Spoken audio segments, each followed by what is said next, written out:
Continuamos con la siguiente intervención, después de este magnífico recorrido sobre las representaciones de la disidencia sexual en el Mediterráneo moderno, con Lidia García García, de la Universidad de Murcia. Ella nos va a hablar sobre la copla, que es su especialidad, porque tengo mis razones, memoria queer y prácticas camp en la copla.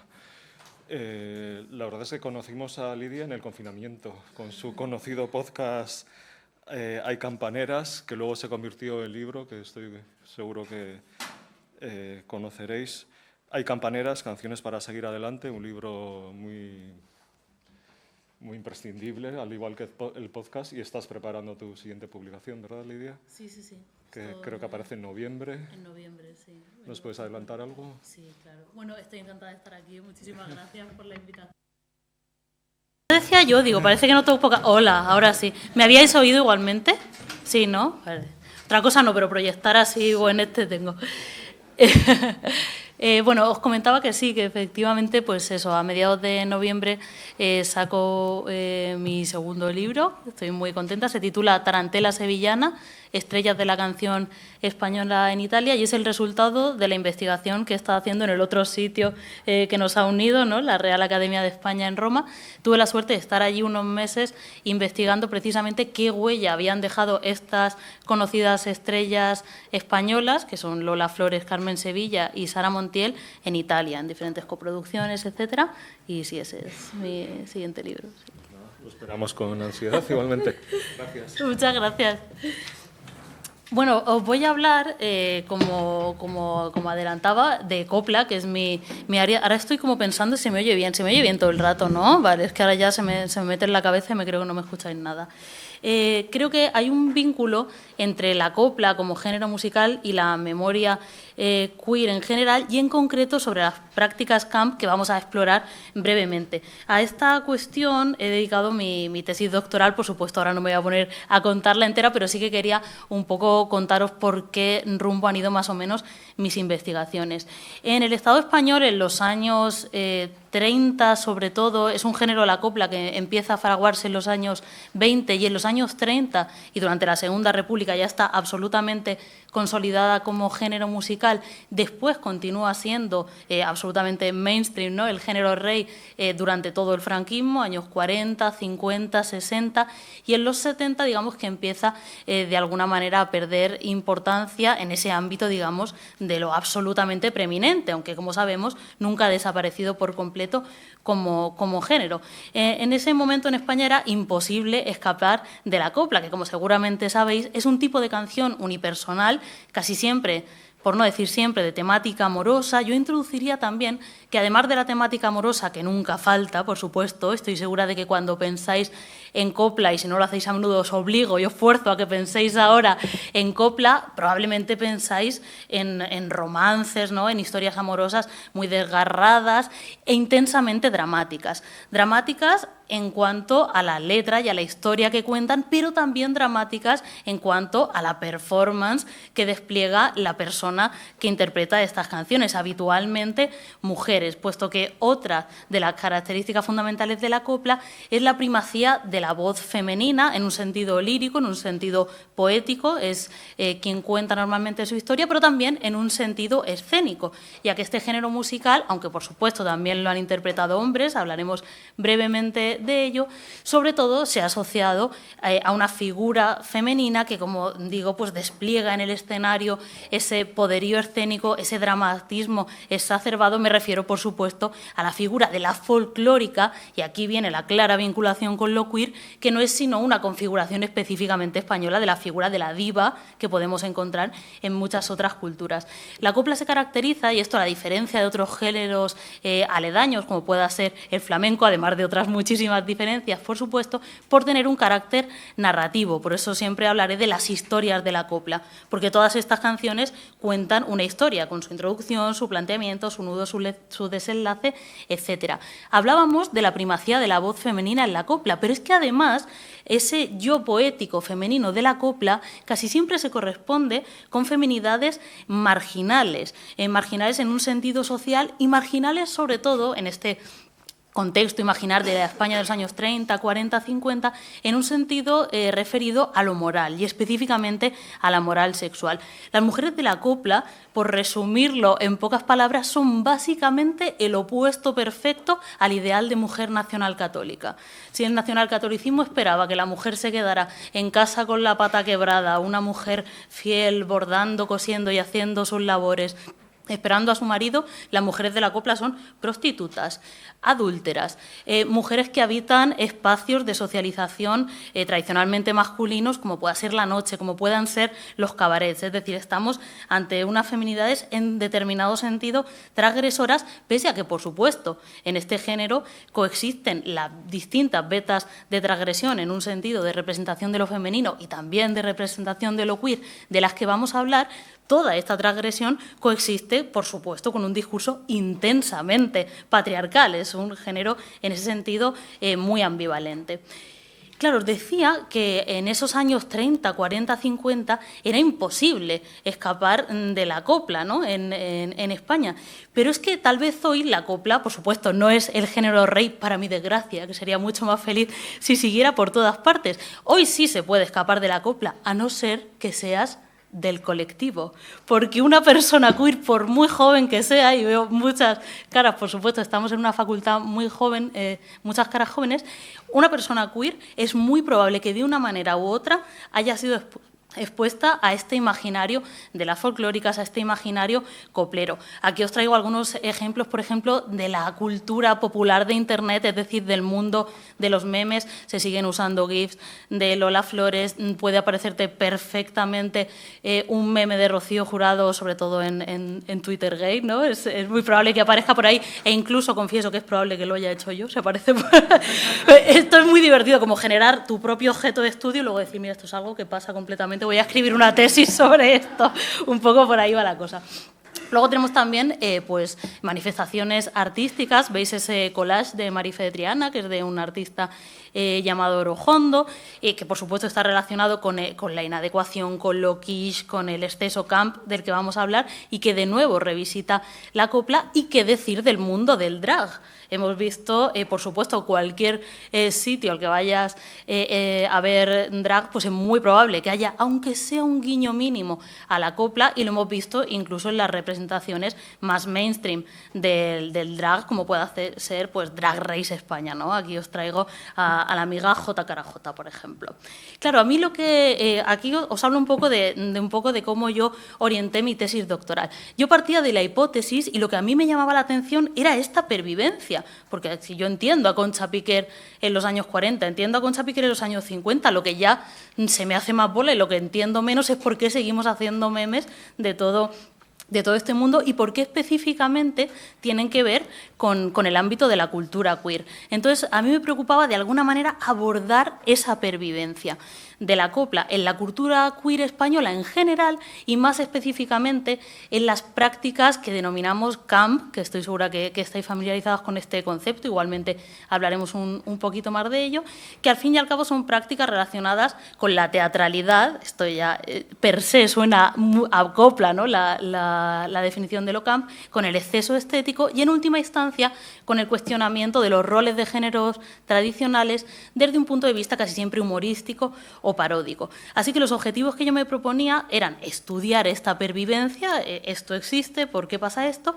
Y luego caracterizar más concretamente qué rasgos tiene la copla, qué hay en este género musical específico que hace que sea tan gustoso para la comunidad queer que tantas décadas después seguimos tirando y acudiendo a este mismo repertorio, y por otra parte pues arrojar una hipótesis explicativa de las causas de esta pervivencia, y a esto me lancé yo en mi tesis doctoral. Claro, sin entrar en muchísimo detalle sobre el concepto de camp, ¿no? Que entiendo que seguramente, con el que seguramente estáis familiarizados, pues hay distintas hipótesis, ¿no? Sobre de dónde puede venir. Bot nos habla de unos posibles orígenes franceses, ¿no? De se camper, que sería pues, una forma verbal que se utilizaría en francés en el siglo XVIII con el sentido de posar afectadamente.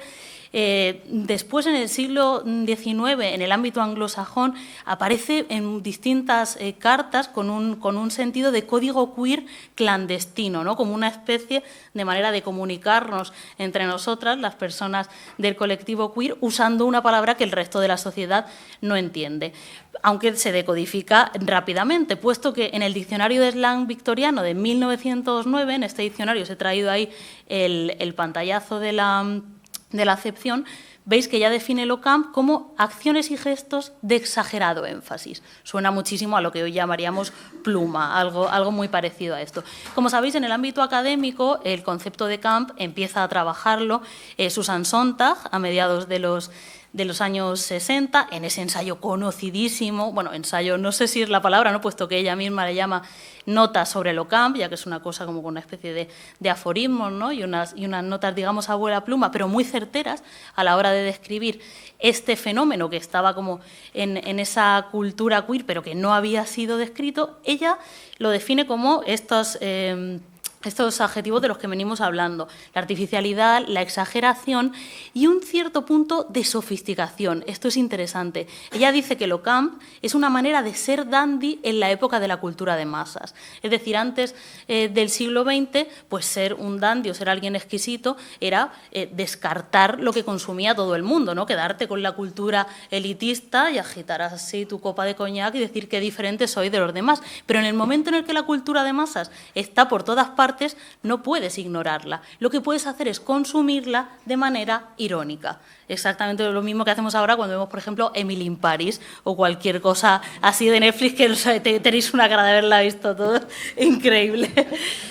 Bueno, pues Sontag habla de esto en esas notas sobre el camp famosísimas del 64. Pero claro, cuando yo me pongo como más a full con la bibliografía sobre esto, encuentro que la primera vez que ella habla de camp no es en esas notas, sino que había escrito un artículo un año antes que se titula A Feast for Open Eyes. Es interesantísimo, porque ella lo escribe como reacción a algo que había pasado en un momento en el que la policía de Nueva York, en esos años 60, como de políticas higienistas y homofóbicas, ¿no?, en la ciudad, resulta que estaban poniendo en un cine esta película de Jack Smith, Flaming Creatures, que es como una película semipornográfica, pero muy kids, etc. Y entonces llegó la policía, hizo una redada enorme, se llevó la película, detuvo a todo el mundo, bueno, se armó un pifostio increíble. De hecho, ahí se perdió hasta una película de Andy Warhol, que andaba también por allí, como no iba a estar Andy Warhol en los años 60, por allí dando vueltas.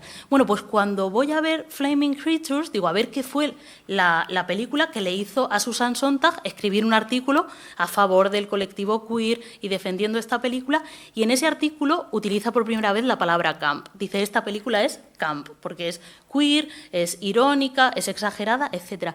Pues, ¿qué pensáis que me pongo a ver la película y escucho de repente a Juanita Reina? Digo, no puede ser, estoy alucinando. Me estás diciendo que estoy haciendo una tesis sobre copla y camp, y cuando me voy al primero que motivó que Susan Sontag hablara sobre camp, escucho a Juanita Reina. Aquí hay muchísimas más conexiones de lo que yo esperaba. Y desde luego las hay. Ahora os contaré alguna más, ¿no?, de esta beta de la copla y lo camp. No es casualidad que esa canción estuviera en esa película. Claro, luego a Sontag se le achacó mucho después, sobre todo en los años 90, que ella había dicho que lo camp era como una cosa política, en plan, pues una cosa que hacen los maricones para divertirse, pero eso no tiene ningún recorrido político. Muchos autores posteriores, como Newton, Berman, etcétera, pues defendieron que, por supuesto, que tenía una potencialidad política esta manera de celebración de la exageración, de la incongruencia de género, aunque fuera desde lo lúdico y lo irónico. En definitiva, nos quedamos con esta idea, que por supuesto yo abrazo, de que sí tiene una potencialidad política el camp y que se define por la incongruencia, especialmente referida a los roles de género tradicionales, por la teatralidad, el humor y el esteticismo, ¿no?, esa manera de darle primacía a la forma sobre el contenido.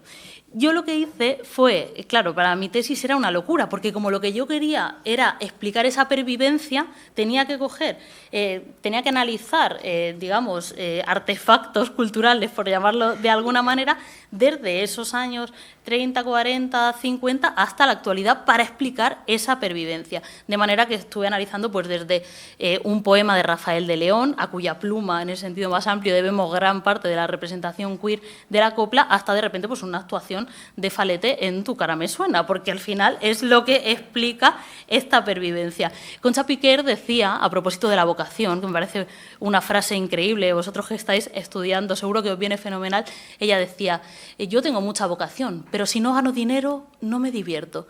Pues a mí me pasa que gane o no dinero, si no me divierto, no investigo, por eso elegí precisamente este tema. Entonces me centré, digamos, como en 3 horquillas cronológicas diferentes. Por un lado, el papel que tuvo la copla en la subcultura homosexual, como os podéis imaginar, forzosamente armarizada del franquismo. Es decir, cómo la copla, en ese momento en el que, por supuesto, no podía haber un vehículo cultural explícito con respecto a la representación queer, funcionó de alguna manera como refugio para este colectivo. Por otro lado, me centré en las reelaboraciones camp de esta copla queer en la transición, que son numerosísimas, a poco que os paréis a pensarlo. Ahí tenemos a Almodóvar, por ejemplo, que utilizó lip sync de La bien pagada en sus películas, Nazario, también habitualmente en sus cómics aparecía la copla. Si pensamos en José Pérez Ocaña, que nos lo vemos perfectamente ya como Estrellita Castro revolucionando la Rambla de Barcelona, digamos que lo que pasó en la transición era que aquello que había estado armarizado y se entendía como un código entre gente que sabía de lo que estaba hablando, pues explotó absolutamente. Y en el ámbito del transformismo, ¿no?, por usar la palabra de la época, pues también. Y luego, por supuesto, también me centré en esas prácticas queer que revisitan el imaginario de la copla pues ya desde los años 90 hasta la actualidad. Claro, usar el concepto de camp en el contexto español, en principio, puede resultar casi problemático. De hecho, precisamente, antes os hablaba de Ocaña, hablando a propósito de Ocaña, Preciado decía que utilizando esta noción de camp corríamos el riesgo de quedarnos como una nota a pie de página de la historiografía dominante. Es decir, utilizar un concepto que en principio nos es un poco ajeno y que viene del mundo anglosajón para explicar unas prácticas de resistencia propias, como sería el hecho de que la copla fuera un refugio para el colectivo LGTB durante el franquismo. Alberto Mira, que aparte de ser pues, uno de los primeros, si no el primero, ¿no?, como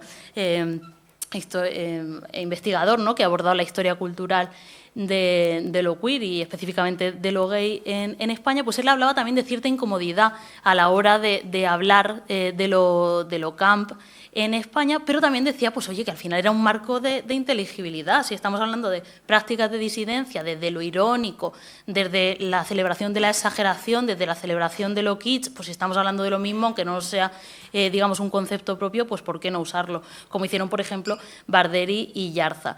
También en un ámbito más relacionado con la copla, Alicia Navarro utiliza la expresión flamecamp para estudiar las betas camp en el flamenco, y Santiago Lomas, en su tesis, que es interesantísima, que habla de creadores queer durante el franquismo, de creadores, de cineastas queer, habla de ese vínculo entre la subcultura homosexual y camp. Pero es que revisitando el uso de la palabra camp en España vemos que tampoco es algo como tan moderno, tan posmoderno, algo que nos hayamos puesto a utilizar a partir de los años 90 a colación de lo queer en ámbitos académicos, etcétera, ni muchísimo menos. Ahí tenemos, por ejemplo, en este libro increíble que fue El homosexual ante la sociedad enferma, de 1978, entrevistan a Jaime Gil de Viedma, al poeta, y él dice literalmente esto: es que la primera vez las primeras veces que se habla de camp en España en los años 70, es decir, cuando el concepto estaba eclosionando en el ámbito anglosajón, no hay tantos años de diferencia entre Susan Sontag y esto, decía Jaime Gil de Viedma. Ni Judy Garland, ni Concha Piquer, ni Estrellita Castro lo eran, o por lo menos no pretendieron serlo. Lo que es camp es la apreciación que ahora hacemos de ella y de sus canciones, es decir, está utilizando el concepto con toda la naturalidad. Terence Moix, también como de similar contexto, también lo usaba a propósito de la copla. Uno de los primeros, de las primeras apariciones del concepto de camp es en este ensayo famosísimo de José María Castellet, de 9 novísimos, poetas españoles. Ahí habla de poesía camp justamente para hablar de un tipo de poesía, como pueda ser la de Vázquez Montalbán, que por cierto también a menudo hablaba de copla, un tipo de poesía que introduce referencias de la cultura popular, ¿no? Para hablar como de este reciclaje de lo camp. Pero es que encontré también este documento que a mí me tiene absolutamente alucinada, que es de un programa de televisión española de 1971, un programa de entretenimiento, estos formatos que hacían en la época, que a lo mejor eran como 4 horas de duración de programa, con actuaciones musicales, etcétera, pues había una franja específica que estuvo entre el año 1971 y el 72, que se llamaba Mundo Camp. Es decir, cualquier persona de esta época entendía el concepto de camp, en tanto que lo teníamos en un lugar pues tan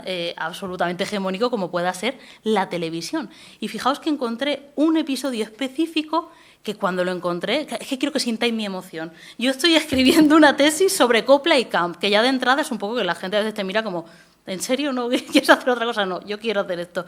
Y de repente en los archivos de Televisión Española encuentro un programa de 1971 en el que no solo hay una sección habitual que se llama Mundo Camp, que ya lo que hace es rescatar de manera irónica, etcétera, música pasada de moda, sino que encuentro un episodio específico que se titula ¿Puede la copla ser camp? Y yo pensando, sean cabrones, me han escrito la tesis en 1971 y ahí tenéis a la Niña de la Puebla en ese programa. Por todo esto y por todo este trabajo de investigación de encontrar lo mucho que se usó este concepto, entiendo perfectamente que ni nos es tan ajeno ni nos es tan extraño. Ahí tenéis un artículo, por ejemplo, de Umbral, para poner un poquito de heterosexualidad a la tarde, un artículo de Umbral en el que también lo utilizaba. Pero es que es más todavía, incluso la industria musical de la época lo utilizaba. Fijaos lo que es ese vinilo, el Mundo Camp de Estrellita Castro. Era un concepto que se utilizaba para el rescate de géneros musicales ya no tan a la moda en los años 70, sino que ya se veían como un poquito de modella, como una cosa vintage, como podía ser la copla o como podía ser también el cuplé, por supuesto, o el bolero. También tenéis por ahí a Machín, etcétera. En esta época, lo que pasa es que fue una moda como del 70 al 72. Fue como una eclosión y después el concepto, yo diría que se perdió y ya se rescató como en los 90 dentro del concepto de lo queer. Lo que os comentaba, ¿qué características creo yo que tiene la copla que explican su atractivo para la mirada camp? Para empezar, es un producto de masa. Sabéis que esta mirada camp y esta manera de arrojar pues, ese consumo irónico, un poco autocomplaciente, etcétera, y relacionado casi siempre con la cultura queer, pues casi siempre mira productos de masas. La telenovela, la prensa del corazón y la copla era un producto de masas, sobre todo en los años 40 y 50. Era una verdadera industria, componían las canciones como quien hace churros.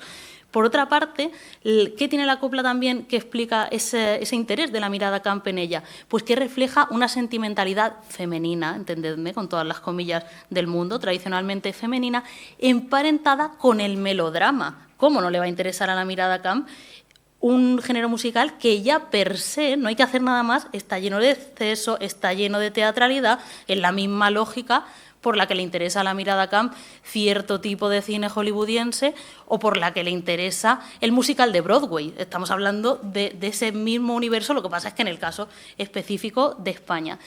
Y otra cuestión es que es un género musical, la copla, que frecuentemente ha sido tachada... Ah, no sabía si querías preguntar algo. No. ¿Querías preguntar algo? Ah, vale. Os decía que ha sido como un género musical frecuentemente tachado de kitsch o cursi. Antes veíamos con Juanpe esa figura de los currutacos, de los pisaverdes, esa cosa dieciochesca y decimonónica, que es como también una tradición muy arraigada en España, de lo cursi, que tiene que ver con la burla a la sentimentalidad, en la que siempre hay una sospecha de género, ¿no? Un hombre como demasiado sentimental, ¿dónde vas? ¿Dónde vas con todas esas puntillas? ¿Qué está pasando? Y en la copla pasa precisamente esto, que es un género denostado y eso hace que sea más interesante para la mirada camp. Entonces, en este sentido tenemos, por un lado, la recepción específicamente queer de coplas interpretadas por mujeres. La imagen canónica que tenemos de Concha Piquer cantando, de Juanita Reina cantando y de el espectador gay medio de los años 40 absolutamente fascinado, loco, viéndolas. Esto, por supuesto, responde a los mecanismos ya estudiados de fascinación por la diva. Pero es que, por otra parte, tenemos, lo que os comentaba al principio, algunos intérpretes masculinos de copla. Hay muy pocos intérpretes de copla que estén como dentro de un canon heterosexual, o al menos, digamos, como de una masculinidad hegemónica. Los intérpretes de copla que realmente se atrevían con el mismo repertorio que las folclóricas eran artistas como estos, estáis viendo la foto, como Antonio Amaya, como el Titi, es decir, masculinidades antinormativas, pues por decirlo con el vocabulario que nos gusta en la academia, pero responde mucho más a un maricón pintado. De hecho, es muy divertido que puse justamente esta foto en un momento dado en Instagram y me escribió una señora, que yo no sé si es que la pobre no veía bien o algo, y me dijo, ¡ay, qué rara veo a Concha Velasco! Digo, no es Concha Velasco, es Antonio Amaya. Es decir, estamos hablando de estos cancioneros, que lo estudia Anto Rodríguez, también muy interesante, cuyas prácticas escénicas tienen que ver, por supuesto, con la pluma y con el exceso, entre todas las comillas y con todas las acusaciones de género que queramos. En los 70 eclosionan con canciones como Libérate, pero con canciones anteriores ya tenían un repertorio propio marcadamente queer. Hay una que es absolutamente alucinante, esa que os pongo ahí, que se llama Mocito Jazminero. Esa la cantaba Antonio Amaya a finales de los años 50 y decía: yo he podido ser torero, que no me falta el valor, y a los toritos espero sin que me falte el rubor. Pero, me he metido a jazminero, que no quiero, que no quiero ser torero. Es decir, yo podría aspirar a la masculinidad hegemónica, vamos, que figura más de macho que el torero, pero prefiero ser vendedor de jazmines. La metáfora no hay que explicarla, ¿no? Lo tenemos todo clarísimo. Aparte de eso, en la copla tenemos la beta dramática que conocemos, ahí tenemos a Juanita Reina llorando viva. Por supuesto, ahí los mecanismos de identificación camp y queer son esa identificación con el dolor femenino, esa identificación con las historias de amor frustrado, de amor forzosamente clandestino, se correspondían mucho con la experiencia queer. Y, por otra parte, esa tematización del secreto y la clandestinidad. Si hacemos una lectura, por ejemplo, de las coplas, volvemos a Rafael de León, en la palabra silencio aparece constantemente, a veces te cuentan que una relación es imposible, pero no te cuentan por qué. ¿Para qué? Pues para ese mecanismo de identificación que ya sabemos que sucede con la música, para que tú rellenes esos silencios ¿con qué? Con tu propia experiencia, ¿no? Como persona que lo consume. Pero es que hay otra beta interesantísima de la copla y mucho menos estudiada, yo le dedico bastante espacio en mi tesis doctoral, que es la beta humorística, que es la que yo entiendo que es propiamente camp. En este sentido, sigo a Santiago Lomas, es decir, me parece que esa identificación con lo dramático pues puede tener un poquito de camp, ¿no? Porque tenemos ese exceso, tal, pero solo hay parodia si se la pones tú. Quiero decir, Juanita Reina, yo no creo que tuviera parodia cuando cantaba Francisco Alegre y lloraba, ella lo estaba sintiendo de verdad. Otra cosa es como tú lo recibas, ¿no? De alguna manera. Pero es que hay una copla humorística en la que ya está ese carácter paródico inserto y en las que ya encontramos feminidades transgresoras e incluso algunos guiños a prácticas disidentes. Hay una canción, por ejemplo, que es la que está cantando ahí Concha Piquer, que se llama La niña de la estación. ¿La conocéis? ¿La habéis oído alguna vez? Esto ya es muy nicho, ¿no? Si es que me embalo. La niña de la estación es una copla muy divertida que habla es una burla justamente a lo cursi. Se burla de una mujer que se quiere casar y realmente no dice que se quiere casar, de una mujer que va todos los días a la estación y va leyendo poesía y allí espera su amor. Y que cada día se despide de un hombre diferente. No sé cómo lo pensáis, pero en mi pueblo eso es cruising. O sea, es decir, estás hablando como desde lo paródico, pero de una práctica realmente subversiva, ¿no? O al menos transgresora con la feminidad de la época, ¿no? Una mujer que va a la estación, que liga con un señor y que luego le dice adiós, buen viaje, nos vemos luego, es alucinante y, por supuesto, solo se puede hacer a través del humor.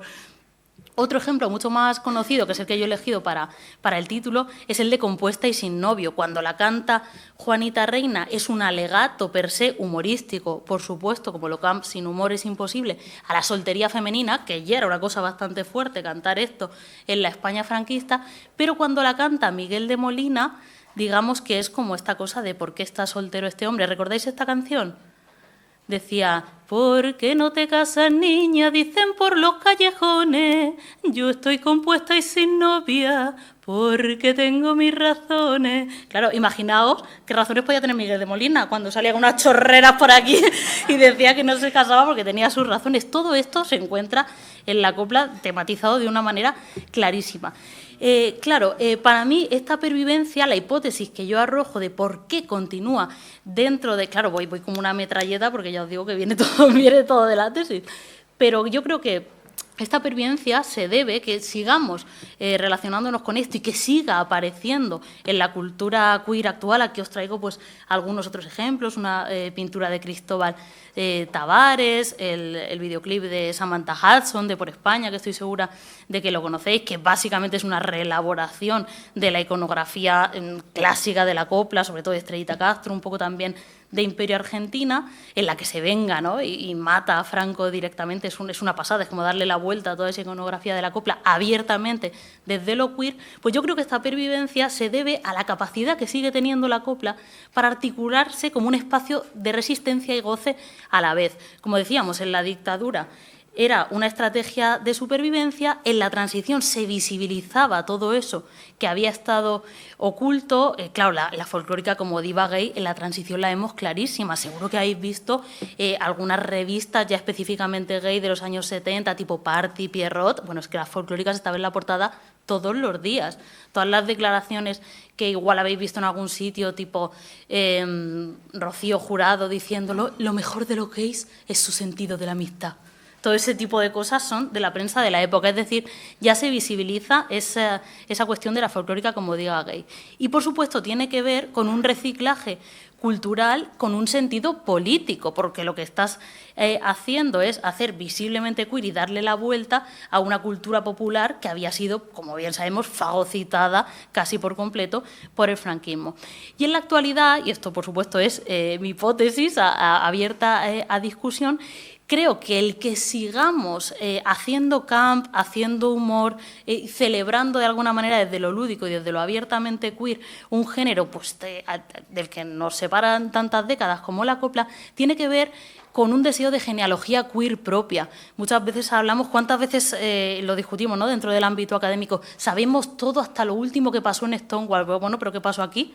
Aquí también tuvimos nuestra represión, nuestra historia, no hay vida más acá de Stonewall, y yo creo que el hecho de que se insista tanto en la culpa puede tener un poco que ver con eso y, por supuesto, con la celebración de otro tipo de prácticas políticas de resistencia más allá del activismo tradicional, ¿no? Que tiene que ver con lo lúdico, que tiene que ver con la cultura, que tiene que ver con lo popular. Es decir, aquí había gente, también es una cuestión política, ¿no? Un maricón que en los años 50 estaba travestiéndose de Juanita Reina de manera clandestina, pues no hay ahí potencialidad política tanto como en el que tenía la capacidad, los conocimientos para organizarse. Por supuesto que sí, creo que la celebración de esas otras prácticas también tiene mucho que ver con esto.